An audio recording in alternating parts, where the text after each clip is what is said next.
बाकी आप सभी लोग जुड़िए, जल्द से जल्द कनेक्ट हुई, सभी लोग को जोड़िए।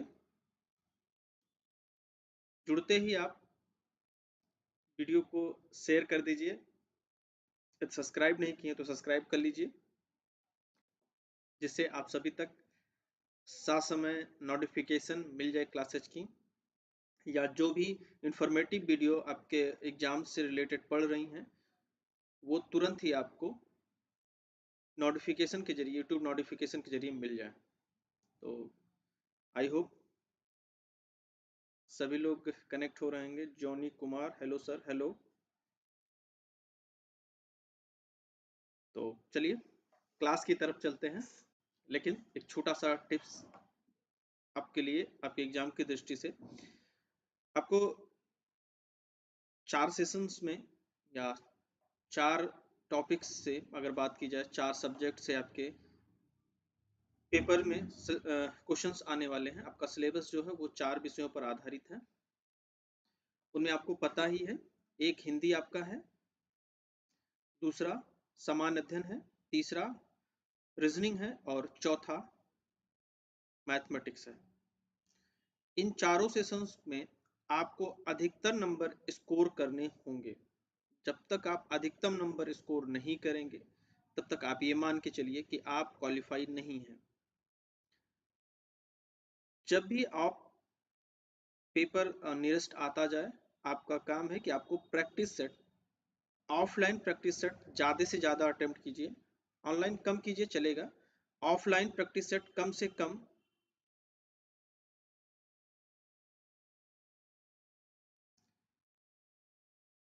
कम क्या करना है आपको, ऑफलाइन प्रैक्टिस सेट्स को हल करना है और सारे पोर्शन से नियर अबाउट 60% क्वेश्चन अटेम्प्ट करना अनिवार्य है। एक सिलेक्शन प्रोसेस के लिए मैं बात कर रहा हूँ, ठीक है। 60% अगर आप लगभग अटेम्प्ट कर लेते हैं तो आप निश्चिंत होके क्या कर सकते हैं कि आप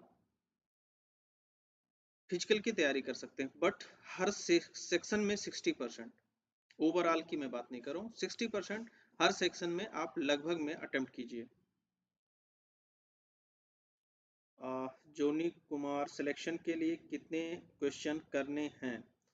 अब पिछला जो रिकॉर्ड रहा है उसके अनुसार तो 130 प्लस के आसपास बन रही है, 140 में भी बना हुआ है, तो 35 लाख की संख्या है, तो संभावनाएं हैं कि ज़्यादा आपके हाई मेरिट बन सकते हैं।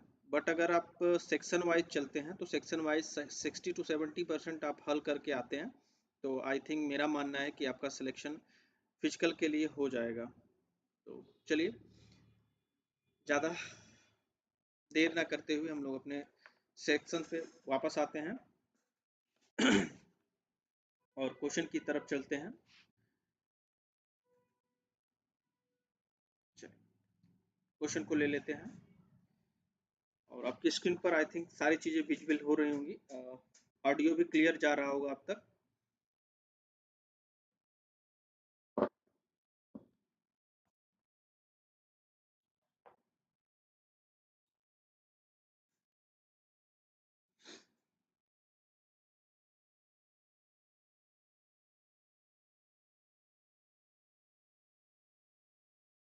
जॉनी सर, मेरा 100 क्वेश्चन राइट हो रहा है।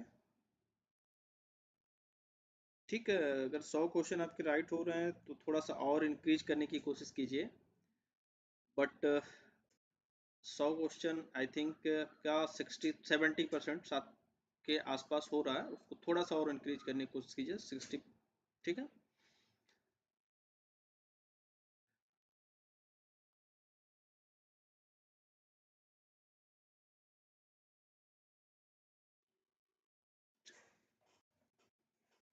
आप सभी का पुनः एक बार स्वागत है। और अब हम क्वेश्चन सेशन की तरफ चलते हैं।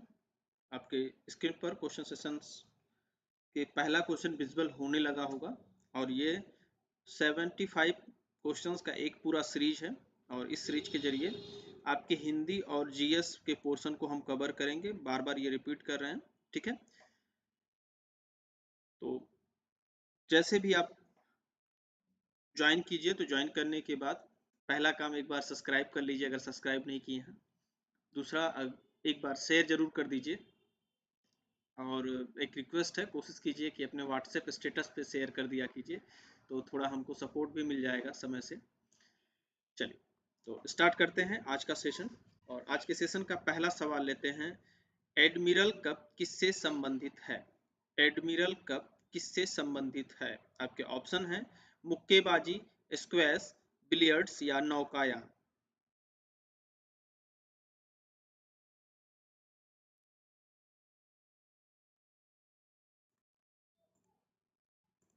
चलिए सही जवाब ले लेते हैं। एडमिरल कप किससे संबंधित है? तो एडमिरल कप किससे है? नौकायान से संबंधित है। ठीक है, नौकायान का एक और कप चलता है अपने यहाँ, क्या है? वेलिंगटन वेलिंगटन कप जो है वो भी नौकायान से संबंधित कप है। एडमिरल कप और वेलिंगटन कप या वेलिंगटन ट्रॉफी दोनों नौकायान से संबंधित हैं। चलिए क्वेश्चन नंबर 2 पर आते हैं।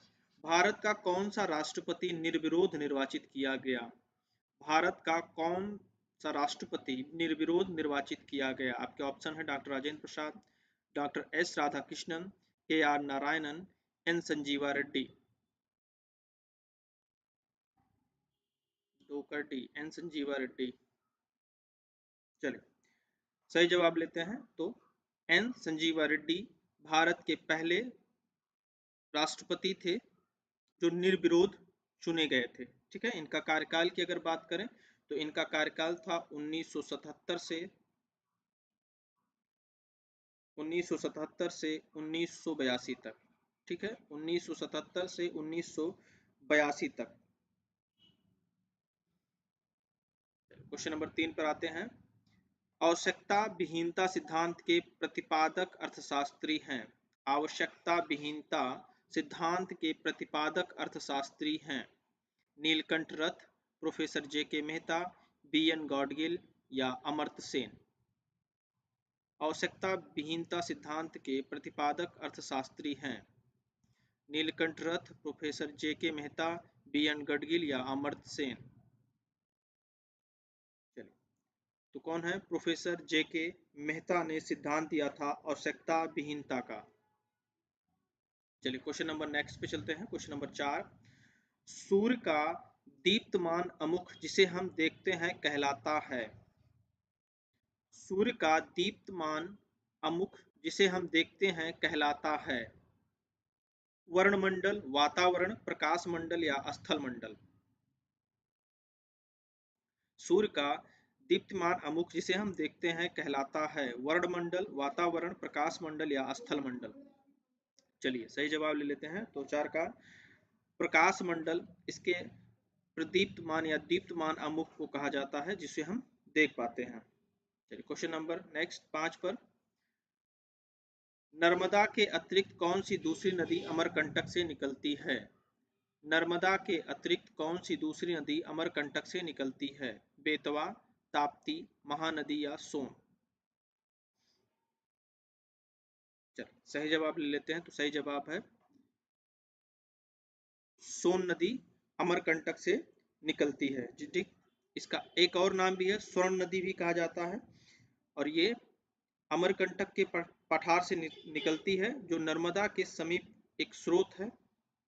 ठीक है, और यह नदी पटना के समीप गंगा में जाकर मिल जाती है। क्वेश्चन नंबर 6, कब अग्नि ज्वलनशील नहीं हो पाती है? कब अग्नि ज्वलनशील नहीं हो पाती है? हवा में ऑक्सीजन 30% से कम होने पर, हवा में ऑक्सीजन 25% से कम होने पर, हवा में ऑक्सीजन 20% से कम होने पर या हवा में ऑक्सीजन 15% कम होने पर। चलिए क्वेश्चन नंबर 6 का सही जवाब लेते हैं। तो हवा में यदि ऑक्सीजन की मात्रा 15% से कम हो जाती है तो आग नहीं जल पाती है।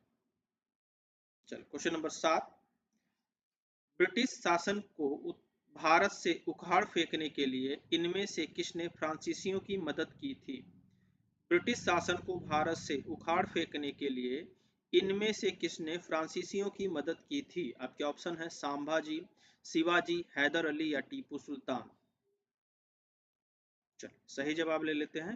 तो ब्रिटिश शासन को भारत से उखाड़ फेंकने के लिए इनमें से किसने फ्रांसीसियों की मदद की थी?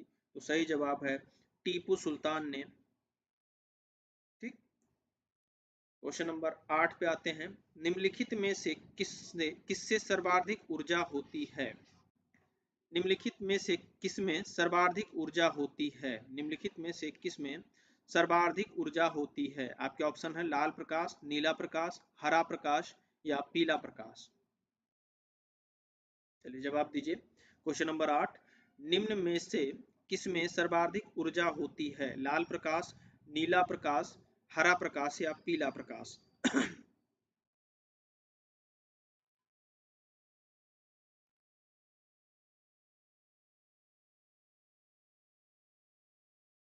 समर यादव 9 का सी, निकी 8 का ए।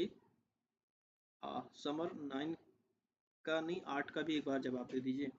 चलिए क्वेश्चन नंबर 8 का सही जवाब ले लेते हैं। तो नीले प्रकाश की ऊर्जा सर्वाधिक होती है। ठीक है, अगर घटते क्रम में प्रकाश को ध्यान में रखकर, कलर को ध्यान में रखकर हम बात करें तो आसमानी सबसे अधिक ऊर्जा किसमें होगी? बैगनी कलर में, उसके बाद आसमानी कलर में, और उसके बाद नीला, उसके बाद हरा, फिर पीला, फिर नारंगी, फिर लाल। ठीक है। क्वेश्चन नंबर 9, प्रसिद्ध बांसुरी वादक हरिप्रसाद चौरसिया का जन्म कहाँ हुआ था? प्रसिद्ध बांसुरी वादक हरिप्रसाद चौरसिया का जन्म कहाँ हुआ था? हजरतगंज लखनऊ, पार्क स्ट्रीट कोलकाता, लोकनाथ इलाहाबाद या लोखंडवाला। इसका जवाब 9 का सी दिया समर यादव ने। चलिए सही जवाब ले लेते हैं। तो 9 का सी सही है, लोकनाथ इलाहाबाद में। ठीक है। क्वेश्चन नंबर 10, बधाई कौन सी विधा है? बधाई कौन सी विधा है? बुंदेलखंड का लोक संगीत, बुंदेलखंड का लोक नृत्य, ए और बी दोनों, उपयुक्त में कोई नहीं। बधाई कौन सी विधा है? बुंदेलखंड का लोक संगीत, बुंदेलखंड का लोक नृत्य, ए और बी दोनों, उपयुक्त में से कोई नहीं। समर यादव 10 का ए। चलिए बधाई कौन सी विधा है? तो बधाई बुंदेलखंड का एक लोक संगीत है। क्वेश्चन नंबर 11, पूर्ति अपनी मांग का सृजन स्वयं करती है, यह किसका कथन है? पूर्ति अपनी मांग का सृजन स्वयं करती है, यह किसका कथन है? कीन्स, मार्शल, रॉबर्टसन या जेबी से। देखिए ये अर्थशास्त्र से ही संबंधित क्वेश्चन है, तो इसका जवाब दीजिए। बाकी अगर आपको ऐसे क्वेश्चन मिल रहे हैं तो कोशिश कीजिएगा स्वैप कर दीजिएगा, कोई बड़ी बात नहीं, एक दो क्वेश्चन स्वैप हो जाने से। ठीक है, तुक्का मत लगाइएगा, गलत तुक्का लगाएंगे तो नुकसान होगा। क्वेश्चन नंबर 11 का सही जवाब है जेबी से के अनुसार पूर्ति अपनी मांग का सृजन स्वयं करती है। चलिए क्वेश्चन नंबर 12 पे आते हैं। माई कंट्री माई लाइफ किसकी आत्मकथा है? माई कंट्री माई लाइफ किसकी आत्मकथा है? सुचित्रा सेन, राम मनोहर लोहिया, लाल कृष्ण आडवाणी या Suchita Kriplani. Johnny Kumar C. I think आप लोग को लेट क्वेश्चन दिख रहा है क्या स्क्रीन पर? अगर ऐसी कोई समस्या हो तो एक बार कमेंट में लिखिएगा कि सर लेट आ रहा है क्वेश्चन, तो उसका भी कोशिश करेंगे हम अपना रिफ्रेश रेशियो जो है उसको कम कर देंगे।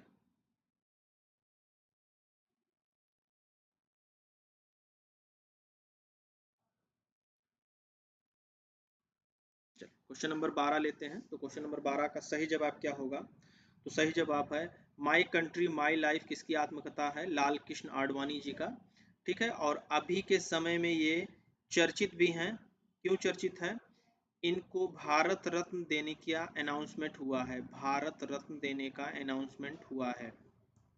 ठीक है, कल भी इस क्वेश्चन को चर्चा हुई थी, आज भी हो रही है। लाल कृष्ण आडवाणी जी को भारत रत्न देने की चर्चा भारत में हुई है और जल्द ही भारत रत्न उनको दिया जाएगा। ठीक है, और बिहार के पूर्व मुख्यमंत्री कर्पूरी ठाकुर जी को भी भारत रत्न दिया जाएगा। चलिए क्वेश्चन नंबर 13 पे आते हैं। भारतीय राज्य की कौन सी मुख्यमंत्री अपनी विरोधी पार्टी के अध्यक्ष से विवाहित थी? भारतीय राज्य की कौन सी मुख्यमंत्री अपनी विरोधी पार्टी के अध्यक्ष से विवाहित थी? जयललिता, सुचेता कृपलानी, ए और बी दोनों, इनमें से कोई नहीं। समर 13 का डी।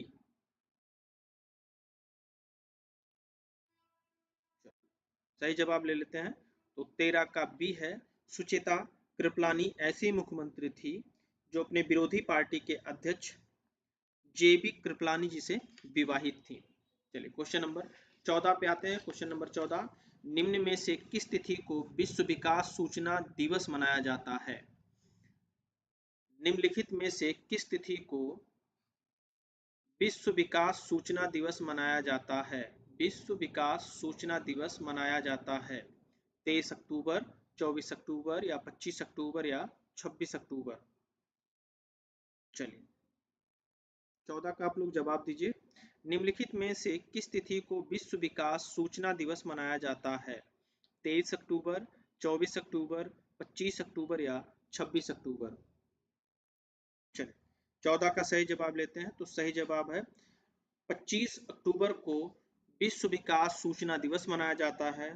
ठीक है, और अगर इसके इतिहास पर बात कर लें तो 24 अक्टूबर 1973 को पहली बार यह दिवस मनाया गया था। ठीक है, और इसके लिए एक तिथि का चुनाव किया गया। कौन सी तिथि का? 25 अक्टूबर का। ठीक है, क्योंकि इसी तारीख को 1970 में द्वितीय संयुक्त राष्ट्र विकास दशक के लिए अंतरराष्ट्रीय विकास रणनीति का आयोजन किया गया था। ठीक है, चलिए क्वेश्चन नंबर 15 पर आते हैं। भारत की अन्य भाषाओं के गजन, वादिया, अदी, जोहर जैसे शिष्टाचार के शब्दों का क्या अर्थ है?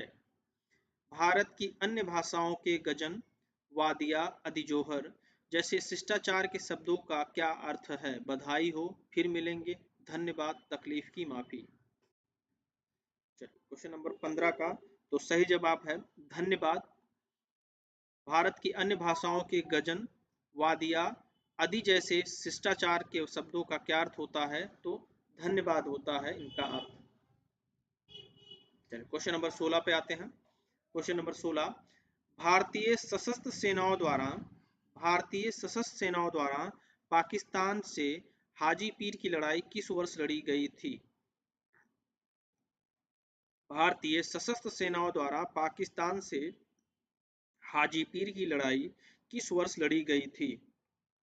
आपके ऑप्शन हैं 1947, 1962, 1965 या 1971। निक्की 16 का डी और समर यादव 16 का बी। चलिए सही जवाब लेते हैं, तो भारतीय सशस्त्र सेना द्वारा 1965 में हाजी पीर की लड़ाई पाकिस्तान के खिलाफ लड़ी गई थी। ठीक है, और बात की जाए तो उस समय भारत के प्रधानमंत्री थे लाल बहादुर शास्त्री। ठीक है, जिसकी ताशकंद समझौता जो उज्बेकिस्तान में है उसके तहत, इस समझौते के तहत इस लड़ाई को खत्म किया गया था और ये हुआ था ताशकंद समझौता। अगर बात करें तो 1966 में हुआ था। ठीक है, 1965 में ये लड़ाई हुई थी और 1966 में लाल बहादुर शास्त्री जी की अगुवाई में उज्बेकिस्तान में ताशकंद समझौता हुआ था। कब हुआ था? 1966 में। चलिए क्वेश्चन नंबर 17 पे आते हैं। नागार्जुन कौन थे? एक यूनानी शासक, एक वैदिक ऋषि, एक जैन भिक्षु, एक बौद्ध दार्शनिक।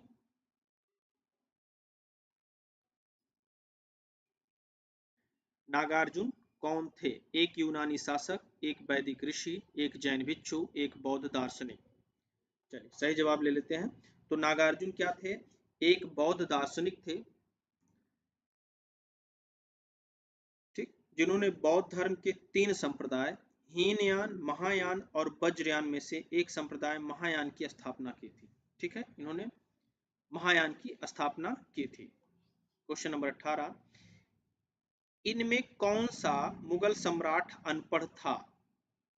इनमें से कौन सा मुगल सम्राट अनपढ़ था? अकबर, शाहजहां, औरंगजेब या बहादुर जफर?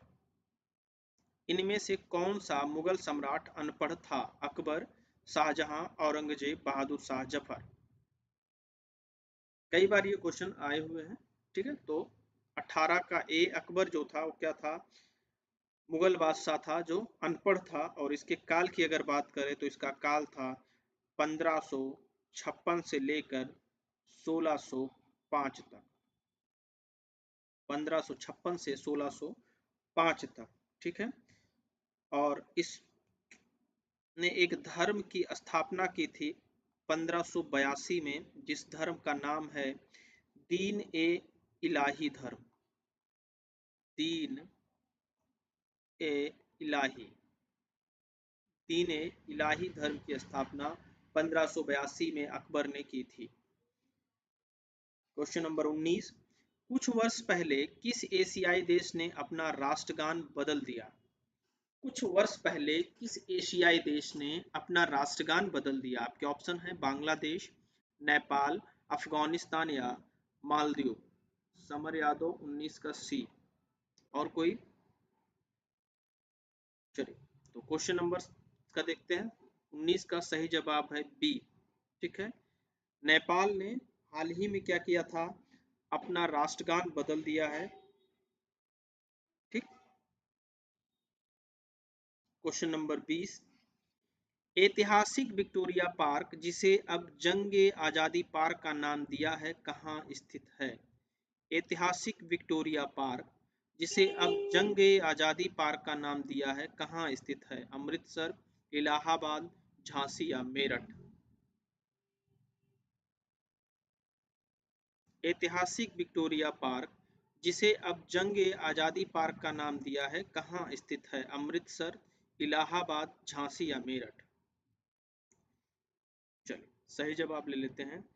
तो ऐतिहासिक विक्टोरिया पार्क जिसे अब जंग आजादी पार्क नाम दिया गया है वह उत्तर प्रदेश राज्य के मेरठ में स्थित है। ठीक है, और अगर विक्टोरिया मेमोरियल की बात करें तो कोलकाता में, तथा बहादुर शाह पार्क बांग्लादेश में स्थित है। ठीक है, अगर यहाँ विक्टोरिया मेमोरियल होता तो वो क्या होता? कोलकाता होता। क्वेश्चन नंबर 21, दो कांच के गिलास एक दूसरे से एक के अंदर दूसरा चिपक जाते हैं, उन्हें कैसे अलग किया जा सकता है? अंदरूनी गिलास में गर्म पानी डालकर, गिलासों को शीतल जल में डालकर, बाहरी गिलास को गर्म पानी में डालकर, जोर जोर से पीटकर। दो कांच के गिलास एक दूसरे से एक के अंदर दूसरा चिपक जाते हैं, उन्हें कैसे अलग किया जा सकता है? आपके ऑप्शन है अंदरूनी गिलास में गर्म पानी डालकर, गिलासों को शीतल जल में डालकर, बाहरी गिलास को गर्म पानी में डालकर, या जोर जोर से पीटकर।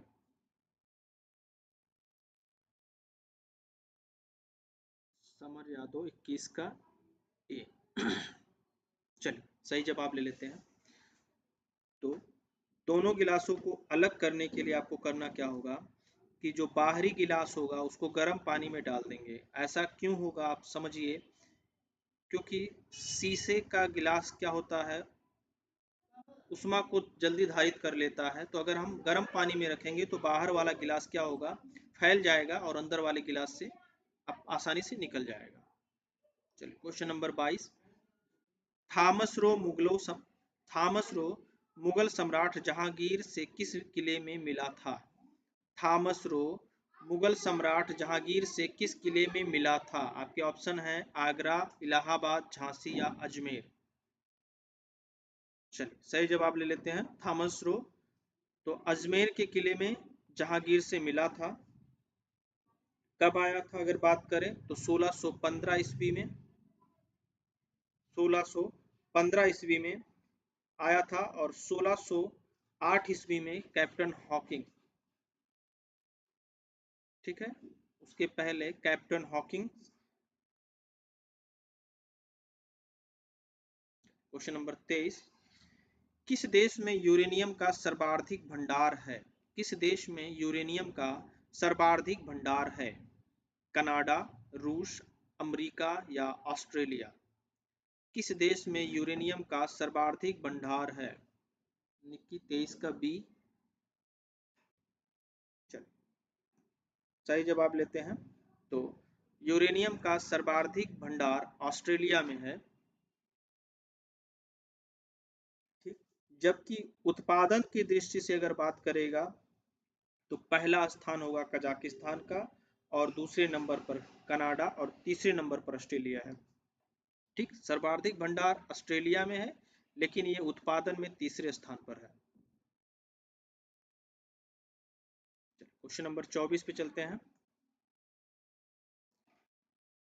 निम्नलिखित में से कौन सी नदी यमुना में नहीं मिलती? निम्नलिखित में से कौन सी नदी यमुना से नहीं मिलती?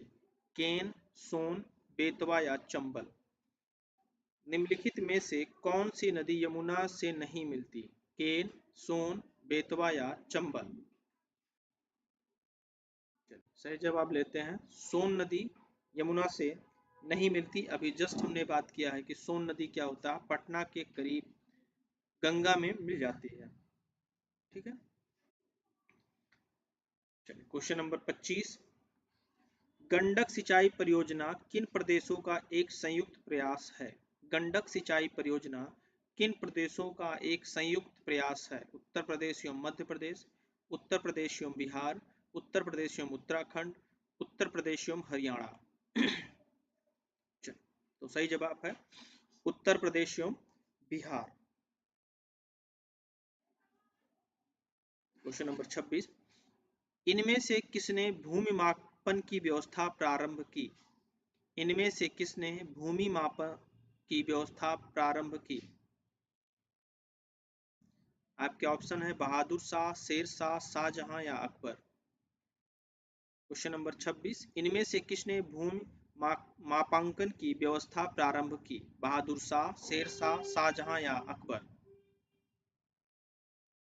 चलिए क्वेश्चन नंबर 26 का सही जवाब लेते हैं। तो शेर शाह सूरी ने गज सिकंदरी का प्रयोग कर भूमि मापांकन की व्यवस्था प्रारंभ की थी। गज सिकंदरी, याद रखिएगा भूमि मापन की इकाई क्या थी उस समय? गज सिकंदरी। ठीक है, क्वेश्चन नंबर 27। शहद का प्रमुख घटक है। शहद का प्रमुख घटक है। आपके ऑप्शन हैं गैलेक्टोज, सुक्रोज, माल्टोज या फ्रक्टोज। 27 का बी।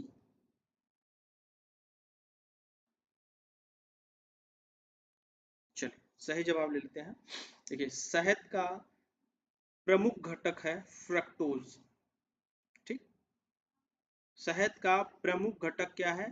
फ्रक्टोज।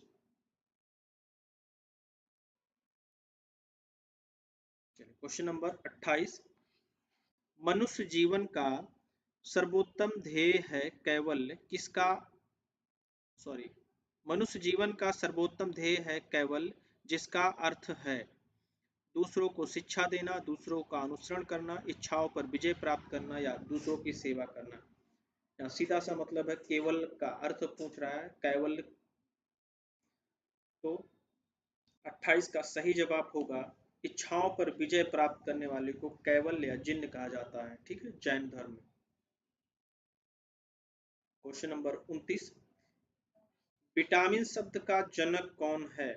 विटामिन शब्द का जनक कौन है? Alexander Fleming, Robert Koch, M Davis या कासिमिर फंक?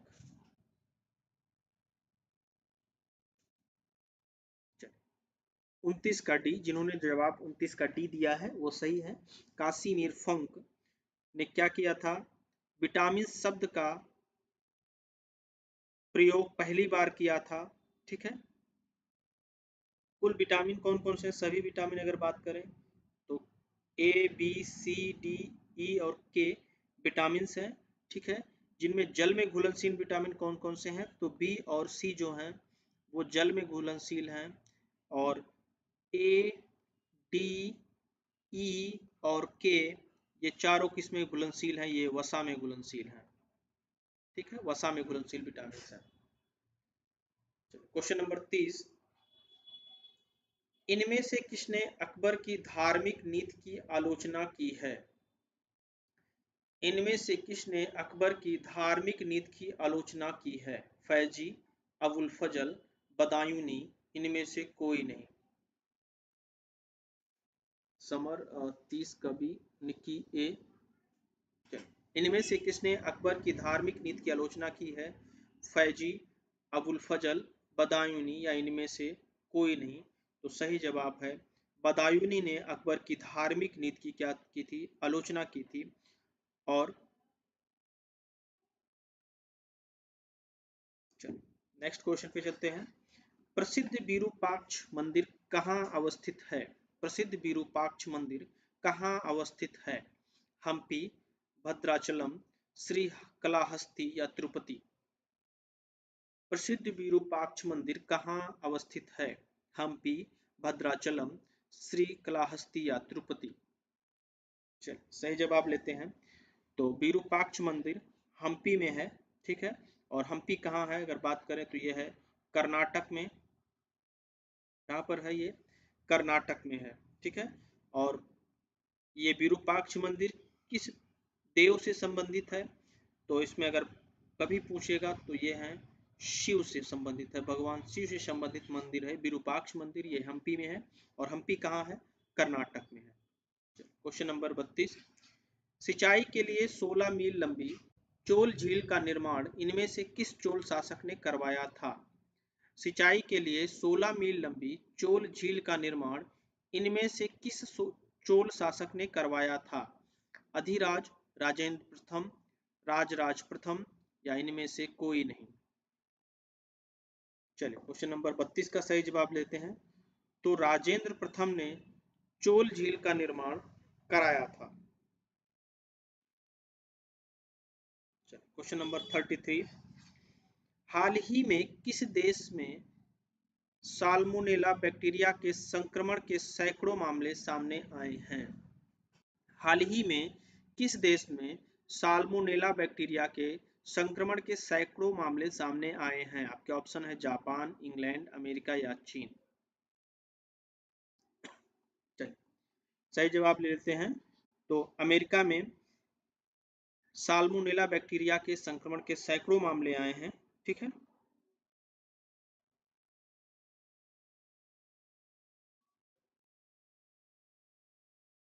चलिए क्वेश्चन नंबर 34। नवंबर 2021 में होने वाला अंतर्राष्ट्रीय फिल्म महोत्सव कहाँ प्रस्तावित है? गोवा, चेन्नई, कोलकाता या महाराष्ट्र? चलिए सही जवाब ले लेते हैं। तो 2021 में होने वाला अंतर्राष्ट्रीय फिल्म महोत्सव कहाँ हुआ है? गोवा में हुआ है।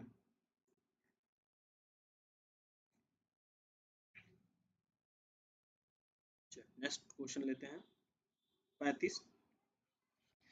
निम्नलिखित में से किस देश में national intelligence estimate on climate report जारी किया है? किस देश ने national intelligence estimate on climate report जारी किया है? भारत, रूस, अमेरिका या डेनमार्क? 35 का सही जवाब ले लेते हैं। तो सही जवाब है अमेरिका ने national intelligence estimate on climate report जारी किया है। Question number 36। Federation international D football association FIFA ranking 2021 में भारत का कौन सा स्थान था? आपके ऑप्शन है 97वां, 106वां, 109वां या 115। चलिए क्वेश्चन नंबर 36 का सही जवाब लेते हैं। तो भारत का 106वां स्थान था किसमें? फीफा रैंकिंग में। 2021 की जो फीफा रैंकिंग थी उसमें भारत का स्थान 106वां था। नेक्स्ट पे चलते हैं। Question number 37। German sportswear brand Adidas ने किस भारतीय अभिनेत्री को ग्लोबल ब्रांड एम्बेसडर बनाया है? Nora Fatehi, Aishwarya Rai Bachchan, Kangana Ranaut, Deepika Padukone? German sport wear brand Adidas ने किस भारतीय अभिनेत्री को ग्लोबल ब्रांड एम्बेसडर बनाया है? नोरा फतेही, ऐश्वर्या राय बच्चन, कंगना रनौत या दीपिका पादुकोण? चलिए सही जवाब लेते हैं। तो दीपिका पादुकोण को 2021 में एडिडास ने ग्लोबल ब्रांड एम्बेसडर बनाया था। ठीक है, याद रखिएगा 2021 का बात है। क्वेश्चन नंबर 38, भारतीय निर्वाचन आयोग ने सभी मतदान केंद्रों की डिजिटल मैपिंग के लिए कौन सा ऐप लॉन्च किया है? भारतीय निर्वाचन आयोग ने सभी मतदान केंद्रों की डिजिटल मैपिंग के लिए कौन सा ऐप लॉन्च किया है? आपके ऑप्शन हैं एम मैपिंग, नजर, गरुड़ या बाज। चल, क्वेश्चन नंबर 38 का सही जवाब ले लेते हैं। तो इलेक्शन कमीशन ऑफ इंडिया ने गरुड़ नामक ऐप लॉन्च किया है। वो क्या करेगा? वो सभी मतदान केंद्रों का डिजिटल मैपिंग करेगा। डिजिटल मैपिंग का मतलब क्या होता है? जीपीएस फेंसिंग करना किसी चीज का, वो क्या होता है? डिजिटल मैपिंग कहलाता है। तो ये आपके 38 क्वेश्चन अभी तक जीके के थे, या जीके कह लीजिए या जीएस कह लीजिए। ठीक है, और नेक्स्ट अपना सेशन समान हिंदी पर है, तो आप जुड़े रहिए समान हिंदी के लिए। और एक बार सभी से निवेदन है, जो लोग भी जुड़े हैं सब्सक्राइब जरूर कर लीजिए, और सब्सक्राइब कर कर शेयर जरूर कर लिया कीजिए। शेयर करने से व्यूज़ थोड़ा सा हम लोग का बढ़ता है, और आपके सपोर्ट से फ़ायदा मिलता है हमको। तो एक बार निवेदन है, सभी लोग शेयर कर लीजिए, और हिंदी का सेशन हम लोग स्टार्ट करते हैं इसके बाद।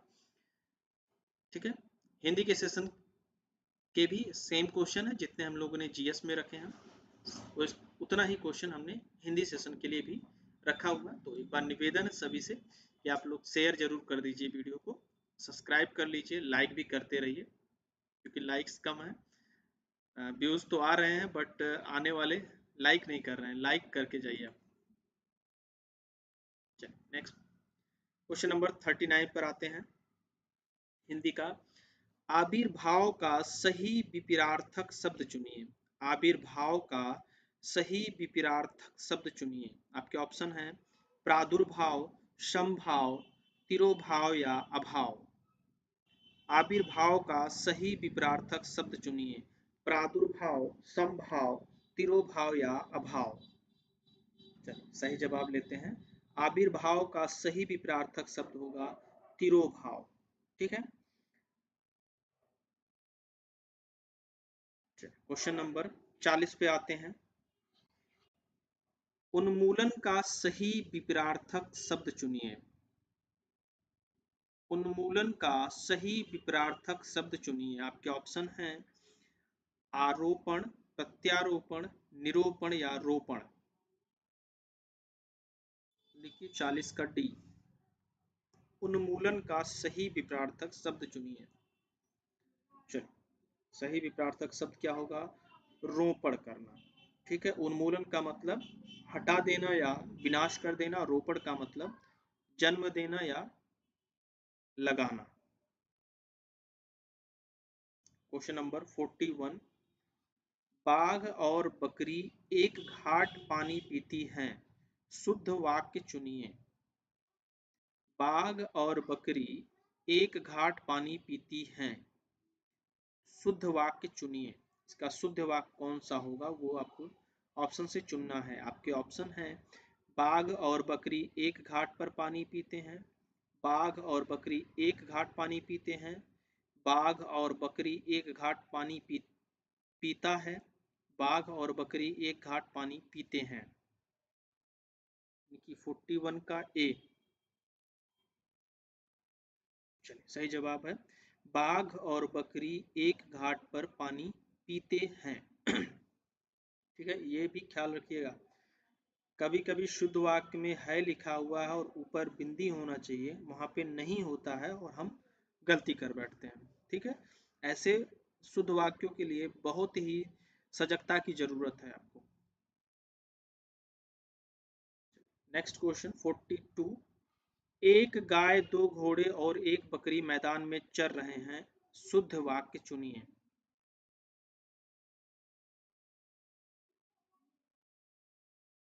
आपके ऑप्शन हैं एक गाय, दो घोड़े और एक बकरी मैदान में चर रहे हैं, एक गाय, दो घोड़े और एक बकरी मैदान में चर रही है, एक गाय दो घोड़े और एक बकरी मैदान में चर रही हैं।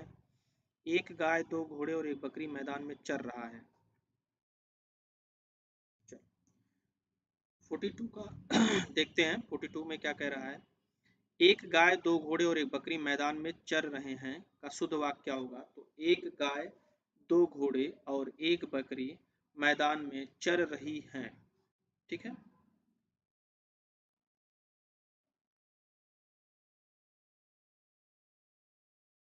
अभी ऊपर आपने से बोला ना कि इस चीज का ख्याल रखिएगा।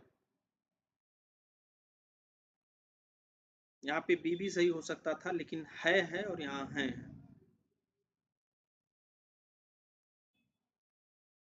नेक्स्ट क्वेश्चन की तरफ चलते हैं।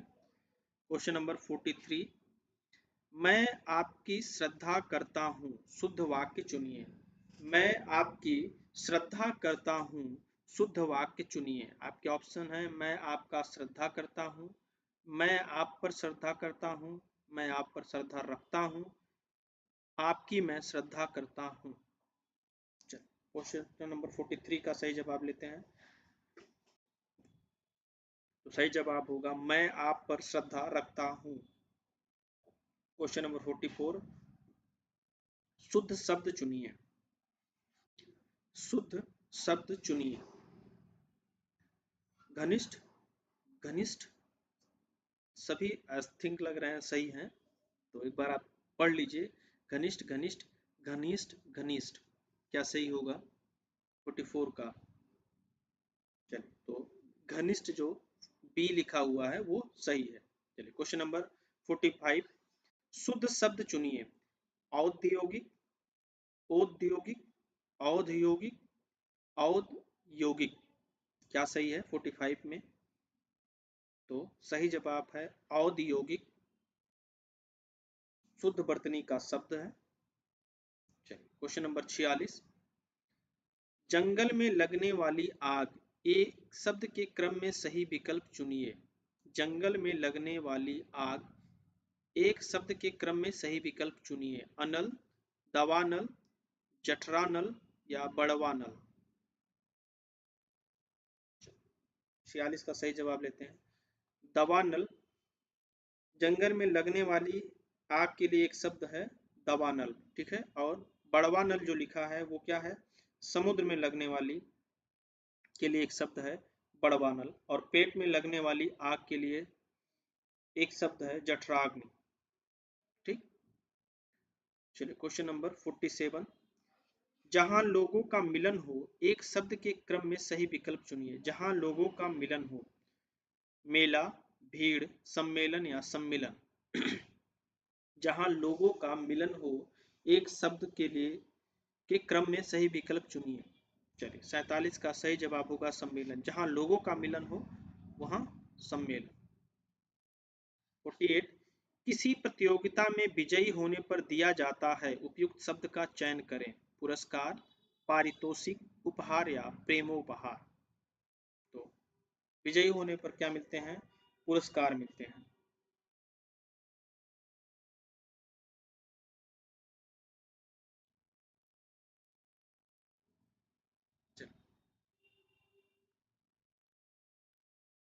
आई थिंक ये ऑप्शन गलत है।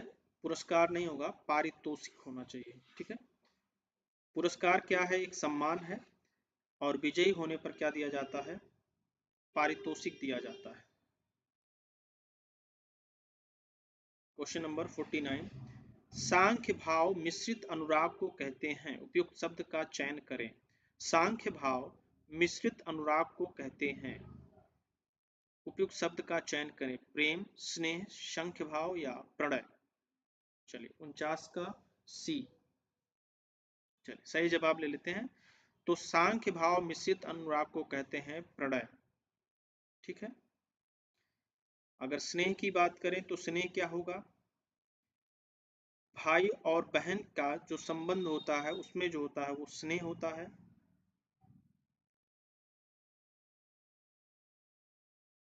और सांख्य भाव जो होता है अपने दोस्तों या सखाओं के प्रति जो अनुराग होता है उसे सांख्य भाव कहते हैं।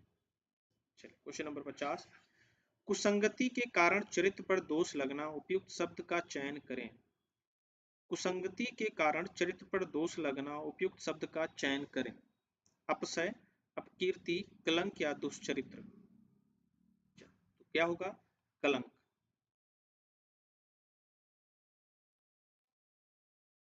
क्वेश्चन नंबर 51, शस्त्र क्या है? उपयुक्त शब्द का चयन करें।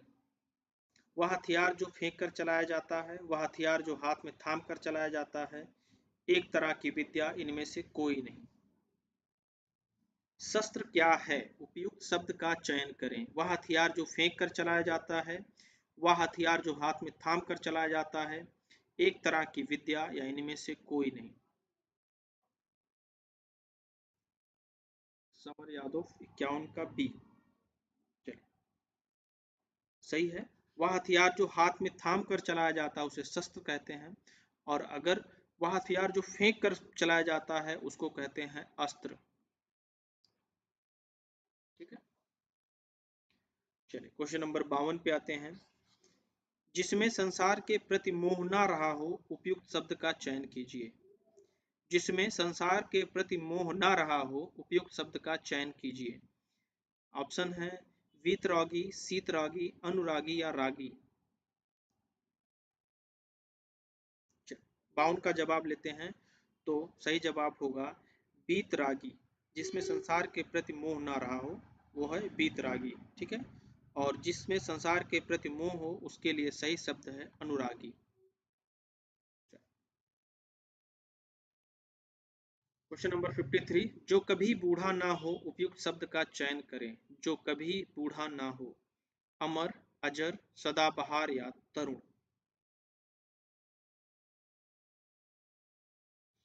जो कभी बूढ़ा ना हो, उपयुक्त शब्द का चयन करें। समर 53 का बी, निकी 53 का बी। सही जवाब है 53 का बी। ठीक है, अमर का मतलब क्या हो? जो कभी मरे ना। अजर का मतलब होगा जो कभी बूढ़ा ना हो। और नेक्स्ट क्वेश्चन पे हम चलते हैं। जो कानून के विरुद्ध हो, उपयुक्त शब्द का चयन करें। जो कानून के विरुद्ध हो, उपयुक्त शब्द का चयन करें। चलिए ऑप्शन देख लेते हैं। वैधानिक, संवैधानिक, निरुद्ध या अवैध।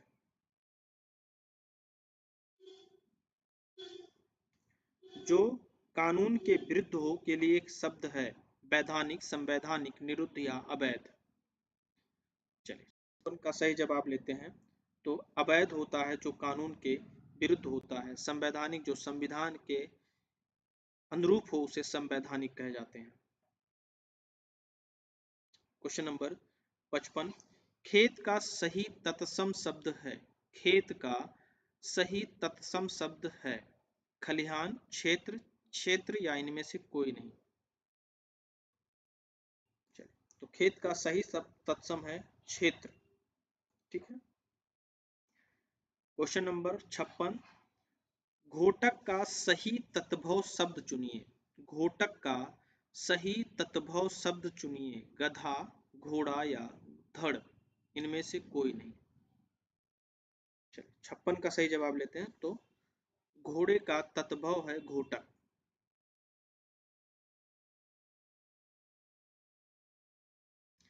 क्वेश्चन नंबर 57, चौकी का तत्सम शब्द है। चौकी का तत्सम शब्द है चौपाया, चतुष्पद, चतुष्पादिका या चतुष्कोण। चलिए क्वेश्चन नंबर 57 का सही जवाब लेते हैं। तो चतुष्पादिका चौकी का तत्सम शब्द है। चतुष्पादिका चौकी का तत्सम शब्द है। चलिए क्वेश्चन नंबर नेक्स्ट 58, सूचिका का तत्भव शब्द है। सूचिका का तत्भव शब्द है सूचना, सुई, क्रम संख्या या इनमें से कोई नहीं। चलिए सूचिका का तत्भव है सुई। 59, त्वरित का तत्भव शब्द है। त्वरित का तत्भव शब्द है, आपके ऑप्शन है शीघ्र, तुरंत, तुरंत या बी और सी दोनों। 59 सही जवाब लेते हैं। तो त्वरित का तुरंत यानी बी और सी दोनों सही हैं। क्वेश्चन नंबर नेक्स्ट पे आते हैं। क्वेश्चन नंबर 60 से 64 के लिए कुछ निर्देश दिए गए हैं, उनको पढ़ लीजिए। निम्नलिखित गद्यांश को पढ़कर पूछे गए प्रश्नों के उत्तर के लिए दिए गए 4 विकल्पों में से उपयुक्त विकल्प का चयन कीजिए। चलिए गद्यांश को एक बार आप देख लेते हैं। वैज्ञानिक प्रयोग की सफलता ने मनुष्य की बुद्धि का अपूर्व विकास कर दिया है। द्वितीय महायुद्ध में एटम बम की शक्तियों ने कुछ क्षणों में ही जापान की अजेय शक्ति को पराजित कर दिया। इस शक्ति की युद्धकालीन सफलता ने अमेरिका, रूस, ब्रिटेन, फ्रांस आदि सभी देशों को ऐसे शस्त्रों के निर्माण की प्रेरणा दी कि सभी भयंकर और सर्वविनाशकारी शस्त्र बनाने लगे। अब सेना को पराजित करने तथा शत्रु दल पर पैदल सेना द्वारा आक्रमण करने के लिए शस्त्र निर्माण के स्थान पर देश के विनाश करने की दिशा में शस्त्र बनाने लगे हैं। इन हथियारों का प्रयोग होने पर शत्रु देशों की अधिकांश जनता और संपत्ति थोड़े समय में ही नष्ट की जा सकेगी। चूंकि ऐसे शस्त्रास्त्र प्रायः सभी स्वतंत्र देशों के संग्रहालयों में कुछ न कुछ आ गए हैं, अतः युद्ध की स्थिति में उनका प्रयोग भी अनिवार्य हो जाएगा, जिससे बड़ी संख्या प्रभावित हो सकती है। इसलिए निशस्त्रीकरण की योजनाएं बन रही हैं। शस्त्रों के निर्माण की जो प्रक्रिया अपनाई गई उसी के कारण आज इतने उन्नत शस्त्र बनाए गए हैं, जिनके प्रयोग से व्यापक विनाश आसन्न दिखाई पड़ता है। अब भी परीक्षणों के रोकथाम तथा शस्त्रों का प्रयोग रोकने के मार्ग खोजे जा रहे हैं। इन प्रयासों में मूल में भयंकर आतंक और विश्व विनाश का भय कार्य कर रहा है। एक बार आप गद्यांश को बैक करके भी पढ़ सकते हैं, पढ़ लीजिएगा, या वीडियो एंड होने के बाद भी वीडियो आपके लिए अवेलेबल रहेगी तो पढ़ लीजिएगा। ठीक है, गद्यांश को जब भी आप सॉल्व करेंगे तो 2 बार से 3 बार पढ़ने की कोशिश कीजिएगा, एज पर अपना टाइम शेड्यूल, कितना टाइम आपके पास बचा है उसी हिसाब से। चलिए गद्यांश के आधारित क्वेश्चन नंबर 60 लेते हैं। इस गद्यांश का मूल कथ्य क्या है? आतंक और सर्वनाश का भय, विश्व में शस्त्रों की होड़, द्वितीय विश्व युद्ध की विभीषिका, या निशस्त्रीकरण और विश्व शांति। चलिए तो वो क्या कह रहा है? निशस्त्रीकरण और विश्व शांति पर बात कर रहा है इस पूरे गद्यांश में। चलिए क्वेश्चन नंबर 61, भयंकर विनाशकारी आधुनिक शस्त्रों को बनाने की प्रेरणा किसने दी? आपके ऑप्शन हैं, अमेरिका की विजय ने, जापान के गिराए गए अणुबम ने, बड़े देशों की प्रतिस्पर्धा ने। तो क्या है? जापान पर गिराए गए अणुबमों ने लोगों को विनाशकारी शस्त्र बनाने की प्रेरणा दी। क्वेश्चन नंबर 62, एटम बम की अपार शक्ति का प्रथम अनुभव कैसे हुआ? देखिए क्वेश्चन का जवाब आपको गद्यांश के आधार पर ही देना है, याद रखिएगा माइंड में। एटम बम की अपार शक्ति का प्रथम अनुभव कैसे हुआ? जापान में हुई भयंकर विनाश लीला से, जापान की अजेय शक्ति की पराजय से, अमेरिका, रूस, ब्रिटेन और फ्रांस की प्रतिस्पर्धा से, या अमेरिका की विजय से। 62, जापान में हुई भयंकर विनाश लीला से। क्वेश्चन नंबर 63, बड़े बड़े देश आधुनिक विनाशकारी शस्त्र क्यों बना रहे हैं? देखिए जब आप, फिर मैं कह रहा हूं कि गद्यांश के आधार पर ही देना है। आपके ऑप्शन है, अपनी अपनी सेनाओं में कमी के उद्देश्य से, अपने संसाधनों का प्रयोग करने के उद्देश्य से, अपना अपना सामरिक व्यापार बढ़ाने के उद्देश्य से, या पारस्परिक भय के कारण। चलिए सही जवाब है तो पारस्परिक भय के कारण। गद्यांश के आधार पर हम ये जवाब दे रहे हैं। क्वेश्चन नंबर 64, आधुनिक युग भयंकर एवं विनाशकारी होते हैं क्योंकि दोनों देशों के शस्त्रास्त्र इन युद्धों में समाप्त हो जाते हैं, अधिकांश जनता और उनकी संपत्ति नष्ट हो जाती है, दोनों देशों में महामारी और भूखमरी फैल जाती है, और दोनों देशों की सेनाएं इन युद्धों में मारी जाती हैं। चलिए सही जवाब लेते हैं। तो सही जवाब है अधिकांश जनता और उसकी संपत्ति नष्ट हो जाती है। क्वेश्चन नंबर 65, हिंदी भाषा किस लिपि में लिखी जाती है? हिंदी भाषा किस लिपि में लिखी जाती है? आपके ऑप्शन हैं सौराष्ट्री, गुरुमुखी, देवनागरी या ब्राह्मी। हिंदी भाषा की लिपि क्या है? सीधी सी बात कर रहा है। तो 65 का सही जवाब आई थिंक होगा सी, देवनागरी। चलिए क्वेश्चन नंबर 66 पर आते हैं। क्वेश्चन नंबर 66, निम्नलिखित में कौन स्वर नहीं है? आपके ऑप्शन है आ, उ, ए और इया। निम्नलिखित में कौन स्वर नहीं है? आ, उ, ए और इया। चलिए सही जवाब लेते हैं 66 का। तो सही जवाब है डी। ठीक है। चलिए क्वेश्चन नंबर 67, सर्वनाम कितने प्रकार के होते हैं? सर्वनाम कितने प्रकार के होते हैं? 5, 6, 7 या 8। सर्वनाम कितने प्रकार के होते हैं? 5, 6, 7 या 8। क्वेश्चन नंबर 67 का सही जवाब सर्वनाम 6 प्रकार के होते हैं। बार बार हर प्रैक्टिस सेट में आई थिंक ये क्वेश्चन ऐसा बन रहा है कि जिसमें सर्वनाम पर चर्चा हो रही है। 6 प्रकार कौन कौन से हैं? पुरुषवाचक, निजवाचक, निश्चयवाचक, अनिश्चयवाचक, प्रश्नवाचक और संबंधवाचक। क्वेश्चन नंबर 68, निम्नलिखित में कौन सा शब्द क्रिया विशेषण है? निम्नलिखित में कौन सा शब्द क्रिया विशेषण है? तेज, बुद्धिमान, मीठा या पहला। चंचल चौधरी आपका स्वागत है, बहुत लेट जुड़े हैं आप। चलिए 68 पे का सही जवाब लेते हैं। तो 68 का सही जवाब है तेज। निम्नलिखित में कौन सा शब्द क्रिया विशेषण है? तो तेज शब्द जो है वो एक क्रिया विशेषण है। चलिए क्वेश्चन नंबर 69, सदा एक वचन में प्रयुक्त होने वाला शब्द है। सदा एक वचन में प्रयुक्त होने वाला शब्द है। आपके ऑप्शन हैं पौधा, पुस्तक, सहायता या लड़का। सदा एक वचन में प्रयुक्त होने वाला शब्द है। पौधा, पुस्तक, सहायता या लड़का।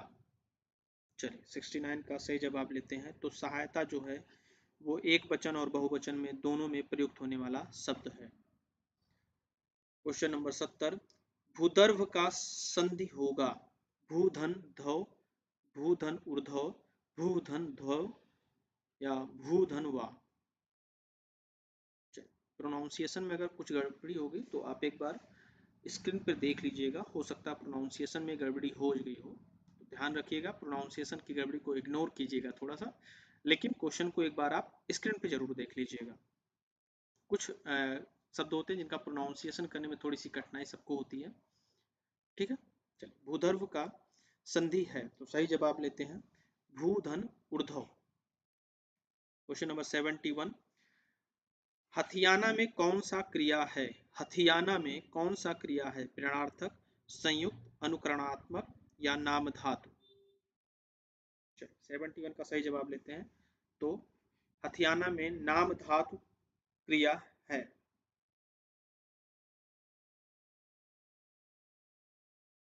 क्वेश्चन नंबर 72, उच्चारण का संधि विच्छेद होगा उच्च धन आरण, उतः धन चारण, उत धन चारण, उच्च धन चारण। 72 का सही जवाब लेते हैं। तो उत धन चारण उच्चारण का संधि विच्छेद होगा। अगर बात करें कौन सी संधि है तो यह है व्यंजन संधि। ठीक है, व्यंजन संधि है। क्या है ये? व्यंजन संधि है। नेक्स्ट क्वेश्चन पे आते हैं। क्वेश्चन नंबर 73, वा का उच्चारण स्थान है। वा का उच्चारण स्थान है दंत, ओष्ठ, दंतोष्ठ या कंठोष्ठ। वा का उच्चारण स्थान है दंत, ओष्ठ, दंतोष्ठ या कंठोष्ठ। चलिए क्वेश्चन नंबर 73 का सही जवाब लेते हैं। तो वा का उच्चारण स्थल है दंतोष्ठ। ठीक है।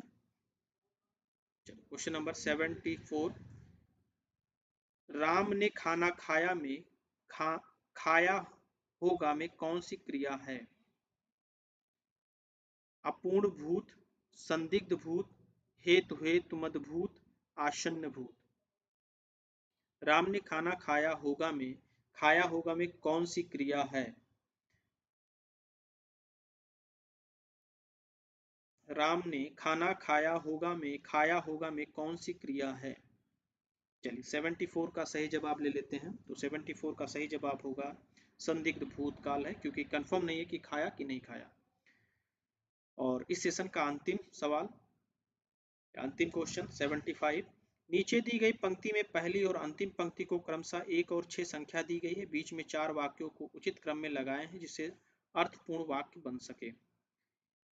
इसको क्या करना है? सही वे में व्यवस्थित करना है। आप स्क्रीन पे एक बार पढ़ लीजिए, मैं भी पढ़ दे रहा हूँ। आपका है पहला, शुरुआत है एक, या ऑप्शन है एक राष्ट्रीय चेतना, रा ऑप्शन है समष्टि ही, ला ऑप्शन है लेकर रहने वाले व्यक्ति, वा ऑप्शन है भौगोलिक सीमा में, और लास्ट है देश है। तो इसको सही क्रम में व्यवस्थित कर लेते हैं। तो सही क्रम में होगा एक भौगोलिक सीमा में, एक भौगोलिक सीमा में एक राष्ट्रीय चेतना लेकर रहने वाले व्यक्तियों की समष्टि ही देश है। ठीक है, तो इसको मैच कर लीजिए। वा या ला रा, वा या ला रा, यानी सी सही है। तो आई थिंक सभी को क्लियर व्यू मिला होगा, और जो भी क्वेश्चंस कराए गए हैं उनमें कोई डाउट नहीं होगा। यदि आपको कोई डाउट दिख रहा होगा क्वेश्चन में, या कहीं भी कोई भी समस्या दिख रही होगी, तो कमेंट्स कीजिएगा। और जाते जाते आप सभी से निवेदन है कि चैनल को सब्सक्राइब जरूर करिए और बेल आइकन ऑन करके रखिए, जिससे समय से आपको नोटिफिकेशन मिलता रहे। किसी भी टॉपिक्स पे कोई भी दिक्कत अगर आपको नज़र आ रही होगी, चाहे वो जीएस का हो या हिंदी का हो, तो आपसे निवेदन है